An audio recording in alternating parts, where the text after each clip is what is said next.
آل India مجلس اتحاد المسلمین کے صدر اور حیدرآباد کے رکن پارلیمنٹ بیرسر اسد الدین اویسی نے آج تلنگانہ اسمبلی انتخابات کے لیے اپنی پارٹی کے امیدواروں کے ناموں کا اعلان کر دیا۔ اسد الدین اویسی نے تلنگانہ اسمبلی انتخابات کے لیے مجلس اتحاد المسلمین کے امیدواروں کا اعلان کر دیا۔ انہوں نے اعلان کیا کہ مجلس 9 حلقوں سے مقابلہ کرے گی۔ اس بار مجلس اتحاد المسلمین موجودہ 7 حلقوں کے علاوہ جوبلی ہلز اور راجندر نگر سے بھی مقابلہ کرے گی۔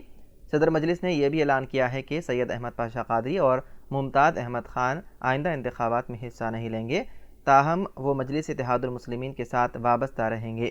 صدر مجلس نے مزید کہا کہ تلنگانہ ریاست کی تشکیل کے بعد MIM نے 35 نشستوں سے مقابلہ کیا اور 7 نشستوں پر کامیابی حاصل کی۔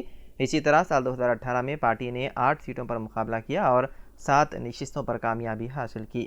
اویسی نے اس مرتبہ 9 اسمبلی نشستوں سے 6 سیٹوں کے لیے اپنی پارٹی کے امیدواروں کے ناموں کا اعلان کر دیا۔ انہوں نے بتایا ہے کہ حلقے چندران گٹا سے مجلس کے فلور لیڈر اکبر الدین اویسی، حلقے ملک پیٹ سے احمد بن عبداللہ بلالہ، حلقہ یاقوت پورہ سے جعفر حسین معراج، حلقے نامپلی سے سابق میئر حیدرآباد ماجد حسین، حلقے چار مینار سے میر ذوالفقار علی اور حلقے کاروان سے کوثر محی الدین مجلس کے امیدوار رہیں گے۔ مجلس نے ابھی بہادرپورہ، جوبلی ہلز اور راجندر نگر حلقوں سے اپنے امیدواروں کا اعلان نہیں کیا، تاہم انہوں نے کہا کہ ان امیدواروں کے ناموں کا بھی بہت جلد اعلان کیا جائے گا۔ تو میں نے جیسا آپ سے کہا کہ 9 اسمبلی کانسٹیٹنسیز پر مجلس الیکشن لڑے گی،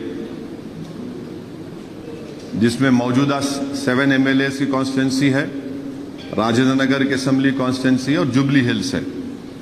تو آج میں بہادر پورہ، راجندر نگر اور جوبلی ہلز کے کینڈیڈیٹس کا اعلان نہیں کروں گا، وہ شارٹلی کروں گا آپ کے سامنے۔ اور سب سے پہلی بات تو یہ ہے کہ ہمارے پارٹی لیڈر اکبر الدین اویسی دوبارہ انشاءاللہ چندرائن گٹے سے مجلس کے امیدوار رہیں گے۔ احمد بلالہ صاحب ملک پیٹ سے مجلس اتحاد المسلمین کے امیدوار رہیں گے۔ کوثر محی الدین صاحب کاروان سے مجلس اتحاد المسلمین کے امیدوار رہیں گے۔ پھر ماجد حسین نامپلی سے مجلس اتحاد المسلمین کے امیدوار رہیں گے۔ یاقوت پورے سے جعفر حسین معراج صاحب انشاءاللہ مجلس اتحاد المسلمین کے امیدوار رہیں گے، اور چار مینار سے ایکس میئر ذوالفقار صاحب مجلس اتحاد المسلمین کے امیدوار رہیں گے۔ تو یہ اہم باتیں مجھے آپ کو بتانا تھا، یہ آپ کو بتا چکا ہوں۔ اگر آپ کے کوئی سوالات ہیں